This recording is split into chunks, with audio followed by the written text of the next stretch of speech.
Well, thank you for joining us once again for another edition of Spincast here at Stay Plugged In. Joining us from Grandview University, we have Dana HUSTEDT. She is the director of their esports program. Hello, Dana. How are you today? Hi, thank you for having me. I am well. I am excited to talk esports with you today. Awesome. As are we. So let's jump right into it. If you don't mind, tell our audience a little bit about who you are, how you got into esports in this space in general, and then more specifically, how that led to the position at Grandview as the director of their esports program. Sure. Well, again, my name is Dana HUSTEDT. I am the director of esports at Grandview University in Des Moines, Iowa. We are a small private institution. We have around 1,500 students and predominantly athletics. I actually am a Grandview graduate. I was a traditional athlete my whole life, playing 4 and 5 sports. I played college softball. People typically don't think that I am your esports person type that usually gets into the industry. I actually was introduced to esports back in 2014. Was probably my first really experience with it when I got into college. I had a group of friends that kind of introduced me to it. I would watch them play through a lot of games, Destiny, Halo. Growing up at my house, I come from rural Iowa. Video games really are not something that we had. So my 3 older brothers and I, we shared one of the old gray box Game Boy. So that's where I actually got my start with just playing video games. And, I loved doing that, but I never thought that I would see myself working in it. And because I met that group of friends in college, that is actually how I landed into the director of esports position at Grandview. We were looking to try to bring something to Grandview's campus to raise awareness and enrollment and engagement, and how can Grandview kind of set themselves apart at that time. We were one of the earlier colleges to kind of introduce an esports program, so they kind of took a chance. I wasn't working full-time yet for Grandview, but they asked me to run an esports tournament, the first ever global classic that we host. It's a $10,000 League of Legends tournament every year. And they asked me to do the first one because I have some experience with planning traditional athletic tournaments. And they said, well, can you do it? You have all of the skill sets, but now it's just video games. So I did. It went really, really well. I enjoyed it. And then a month later, they offered me a full-time position as the school decided to take it a little bit more seriously. And I left my insurance job at that time and became the director of esports. And I'm going into my 3rd year, which is really exciting. Yeah, no doubt about it. You brought up a lot of good points there from a number of different ways. You talked about how it was a win for the school from enrollment and things of that nature. Talk about that progression, meaning you've been there now for 3 years doing this. How did it look? And it sounds like it's a very short amount of time, 3 years, but I'm sure you've probably seen a wealth of growth and differential from 3 years ago to today. So if you can, talk about early on versus what you see today and how that growth has looked. Sure. Well, the first year, the goal was to get between 8 and 10 students on our campus specifically for esports, meaning they were not coming to Grandview for anything else but esports and to get their education. Now, the next year, it grew to 26. This past year, it was 35. I actually had 37 active participants, but 35 was the goal number. And then this upcoming fall for the 2020 school year is going to be 45 baseline, but I'm probably going to be sitting right around 50. Wow. So exponential growth. Yes. Yeah. And I think it can be even larger. I think for a number of schools, it's just a matter of capacity. Can we support that many, because that many kids are so interested in it and can compete at a high level? What are some of your more competitive titles that you folks play? Our most competitive titles would be League of Legends. I carry a varsity team and a JV team. We're very saturated in the League of Legends field at our school. That's kind of where our reputation has come from. We also compete in Overwatch, Rocket League, Fortnite, and then I'm adding other supported titles for the upcoming 2020 year due to the sheer amount of students who want to come to Grandview and be part of our program, but we haven't established ourselves in those other gaming titles. So we're probably going to be supporting about 7 titles this upcoming year. Wow. Okay. And talk, Len, a little bit about what you look for from a student in terms of from a recruit. So for the high schoolers that may be watching this, what attributes, obviously you want to be good at the game, but beyond that, as a teammate, et cetera, someone that you're going to be side by side with, what do you look for? Right. Well, at Grandview, we're trying to bring in students who want to live the championship lifestyle. That's kind of our motto, where we're trying to be well-rounded individuals, one, not only in our academic life, but also in our work life, our personal lives, as well as our competitive lives. And by bringing you into Grandview and to be part of Grandview Esports, we want you to have that drive to be a good teammate, good communication skills. You need to be committed to one, your academics. Like, that's why you're coming to college, right? We want to get you to the next level. I think the biggest thing for me when I try to recruit high school students is, really enforcing hey, you need to have a 2.0 GPA to get admitted, and we expect you to keep that, if not higher, while you're here. We also expect you to again, be a good teammate. We have to have those communication skills. And just like all the variety of life skills that we can teach through esports, I need those students to exemplify that. And a lot of times I do find that from students who have been involved in previous extracurriculars. When they have been exposed to some sort of teamwork or group activity, that really helps us see how they're going to interact and take constructive criticism and feedback, and how you can be a better team player, one, not only for your teammates, but for yourself for the long term. Sure.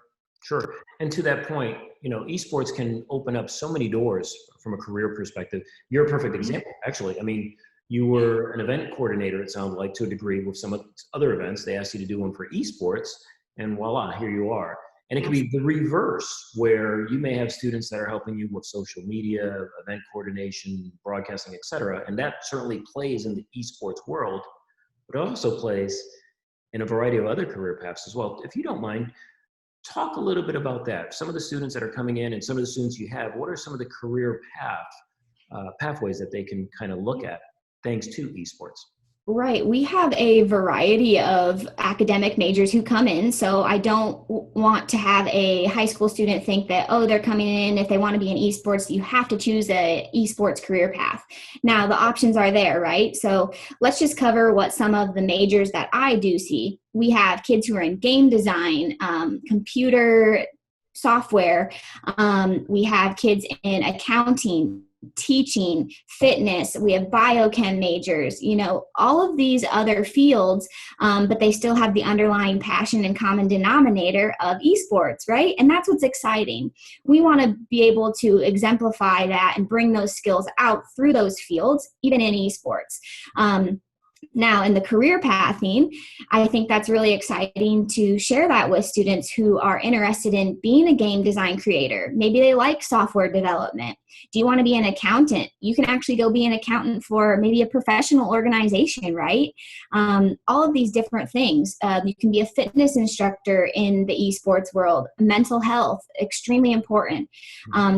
Player development managers, psychological benefits, all of those things are career pathways for a student to get into, that what I like to call is a traditional job can also be transferable into the esports world. And that's where I like to tell parents that too, your child is still doing something extremely important. It's just not in a typical industry. Yeah, no doubt about it. And this is such a growing industry. It's just, I think the opportunities 5-10 years from now are going to be enormous, but that's just me. Yeah. For a student coming on board, coming onto campus for the first time, what will their day-to-day look like typically? Meaning now I'm on the varsity team. We're a high-level competitive team. I'm in part of a great organization. So certainly that's going to be something that they need to focus in on, as well as their academic side of things as well. So typical semester by semester breakdown, what's it look like? Sure. So I will just go through a typical team day would be, you're probably attending class from maybe 8 a.m. to 2 p.m. You'll get some homework time in the afternoon. We do require mandatory study hall hours. So parents, there you go. We also are enforcing, obviously, the academic standard. Usually it's typically higher, I think, when you come to Grandview, when you deal with me. I set a pretty high standard for those students. So you do have the mandatory study hall. And then you're probably going to be going into 4 or 5 nights a week of practice. Now that could start at 4 o'clock, or maybe it's a 6 to 9 o'clock, or maybe it's 8 to 10 o'clock. It's honestly all dependent on the title of game, when the other teams are going to be scrimmaging against, and the scheduling of competition. You could also be seen traveling on the weekends to competition or playing in online tournaments. Mm-hmm. So you could be having a 5 or 6 day week of very intensive competition, practice, study hall. And then you also have to add in there, you have to be doing your homework. And I also have mandatory fitness that you have to accomplish throughout the week. So, 3 times a week of 30 minutes, I need you to record it, tell me what you did, take a selfie, do something so I know that you're staying active. So it's definitely a rigorous schedule, and I know what that's like being a former college athlete. And I think I transferred a lot of what I did as a player and a student into this world, and it's proven beneficial for these students. It provides a structure and organization that they need to keep on task, and to always keep encouraging them to be their best every single day. Yeah, no doubt about it. I think that's incredibly smart to take some of those lessons learned from traditional sports, implementing them here, because at the end of the day, you're trying to get some of those same results. Mm-hmm. So there's certainly a lot of likeness between the two. You mentioned something that on the weekend, sometimes you'll go to tournaments, things like that. One of the things I like that's a little different than traditional sports is Grandview can go and play against UCLA. They can go and play against Duke. They can play against someone right in their backyard. It's a wide variety. It doesn't matter what division you're in. It doesn't matter what conference you're in. Ultimately, it's a wide open state of affairs in terms of who you can play. So talk a little bit about competitions, both online and ones that you may travel to. Mm-hmm. Yeah, well, I think that's what makes esports so exciting for me. When you're in the traditional background, you don't get to play other divisions, right? We don't get to have those big name games or the D1s, but in esports, it's completely opposite. Regardless of your school size, you may have a really talented group of players that could be playing a D1, or your NAIA school might be actually the #1 school in this sport, in one of the game titles. So that's what makes that exciting. But then also when you get to travel to a LAN, it makes what you're grinding for during the week, all those scrimmages, the practices, the solo queue time, right? Those are the things that the student is working on to be able to go and showcase their skills at a live event. Now, online events and competition and tournament is fantastic as well. But when you do get to go play on a stage, right, it's like practicing basketball all week and you finally get to go out and play in front of the crowd, right? That's what's exciting. It fuels the fire. And that was always something that, as the traditional athlete, that's what you strived for. And that's what I try to explain to these students too. You get to have all those same feelings and that adrenaline rush. And how do you perform under pressure and the stresses of having to play at a top skill level in front of people? Right. And I think that's what's exciting for the student, and parents also need to understand getting to travel to a LAN is what they're working for. And that's exciting that you're allowed to travel and go play a video game and have it streamed for hundreds or thousands of people. So it's nothing to shy away from. I think it's something that you should only want to really do for yourself as well as your team. Yeah, no doubt about it. Didn't do my research on this, probably should have, but do you have an arena on site, meaning a place where if a different team were to come and travel, you could play head to head? We could play head to head in our space. It is fit for that. Now it's not like where you have a stage, you just be on separate sides of the room. But now I do know other universities are trying to build out those kind of spaces where you can play on a stage. Typically for us, we actually don't host a lot of head to head tournament or games with like one other team that come to our campus. Typically we're going to larger spaces or other cities where you do get to play on a stage. Right now we actually play in, one of our teams plays in the Midwest Esports Conference, which is the League of Legends. And we travel to different esports festivals in different towns, and all the teams come together and they're able to play on those stages. This upcoming year, though, we are looking into trying to bring more local Iowa schools in to come in for a Saturday, right? And then the players get to hang out with each other. They get to play versus each other in our space, and just get the whole experience of meeting other players and building that camaraderie. Yeah, I think I agree. That's to me that I love that portion of rivalry, of being able to see your opponent face to face, and how do you react, right? It's a lot different how you react or how you talk and things of that nature when you're in front of your opponent or in front of a crowd, certainly, than rather than not. But I hope, or I'm hopeful, that as esports continues to grow throughout the collegiate scene, you'll see a lot more multi-purpose venues continue to pop up, so that a lot more of that will happen. And I think it will. I think as the administrative group starts to see more and more, hopefully that'll be the future landscape to a degree anyway of esports. But kind of switching gears a little bit, love the fact that you're the director there for the esports program. Again, I have a daughter who is going to be a rising freshman. So when I show her this podcast, she's going to say, she looks like me. I can do what she does, and that's awesome. From a diversity perspective, I'd love nothing more than to see more and more growth for the underprivileged community, for women to get more into esports, et cetera. What can we do, in your opinion, at the foundational levels, at that middle school, high school levels, to support that? Sure.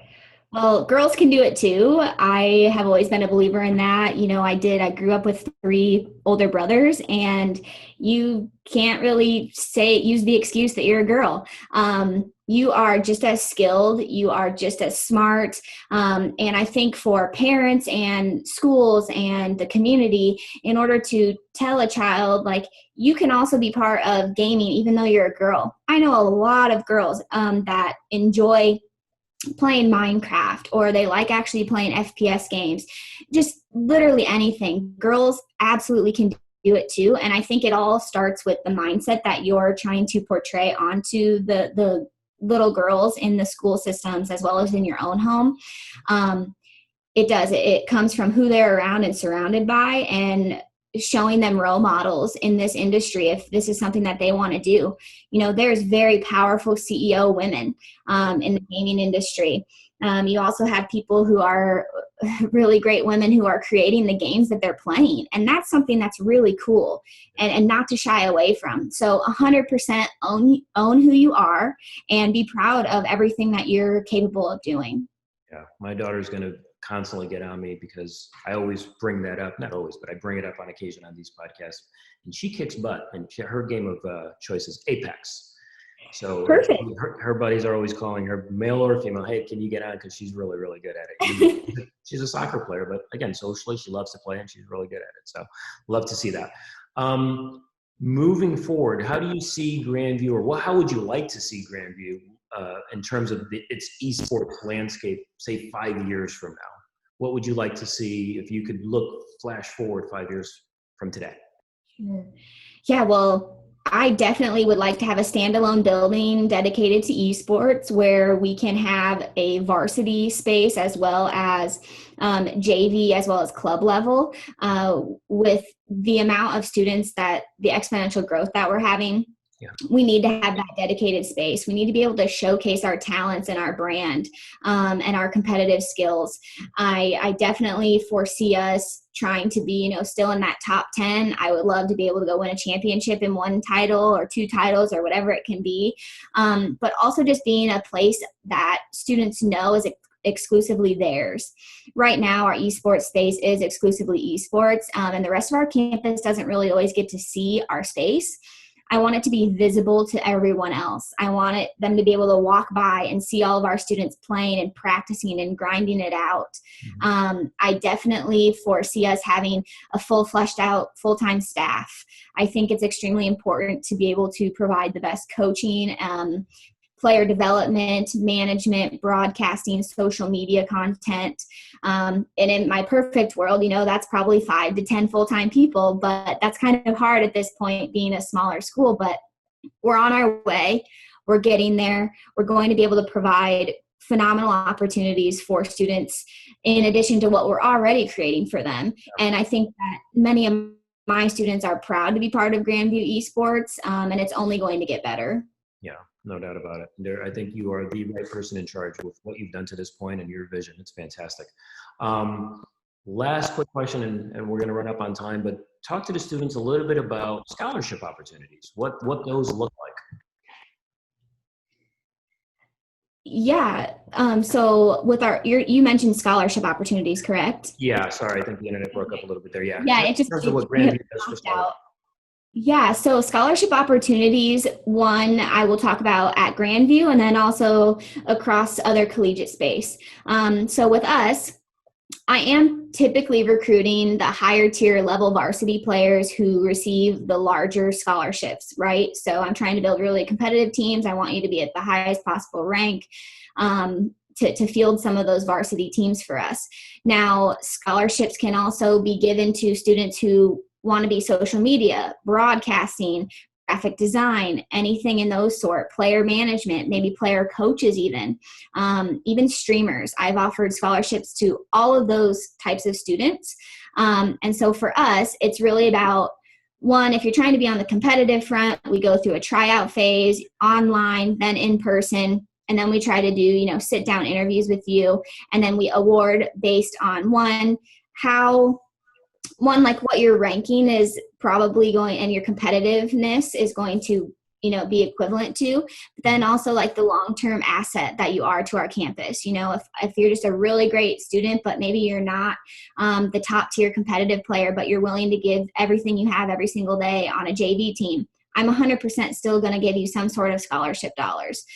We work a little bit differently at Grandview, where we want to be able to provide a good academic balance as well as esports scholarshiping. So our scholarships can vary anywhere from $2,000 to $20,000 a year. So, ultimately don't ever count yourself out for a scholarship opportunity with us because we're always in some way, shape, or form going to try to help you get to your next goal. Now at other places in Collegiate, you get a specific amount of dollars for your grade year that you're in, or a specific title that you're playing, or whatever that specific college can provide you. So never underestimate yourself. Continue to work hard. You can always earn a scholarship. Esports, you can still be a walk-on, right? And you can still earn a scholarship maybe by just working hard all year and being a good teammate.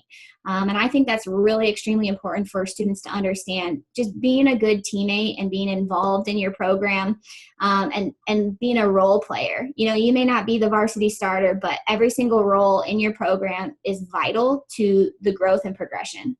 Yeah, no doubt about it. Again, similarities across all sports, along with esports. Same rules apply, if you will. Well, Dana, thank you so much. We are basically up on time, but thank you so much for joining us today. For those of you watching, don't let that great smile fool you. You can hear the competitiveness in there. If you ever go to that program, she wants to win. She wants to cultivate good young students, good young role models, but you can see that she definitely wants to win. There's no surprise as to why Grandview is where it is today. So thank you so much. We appreciate all of your time, and hopefully we can circle back sometime in the fall when things are a little bit more back to normal, hopefully, when we can kind of just catch up with where you are. Well, thank you for having me, Rick. And if anybody needs anything, you can find me at Grandview. Perfect. Thanks again. Stay safe, and we'll chat again soon. Thank you. Thank you.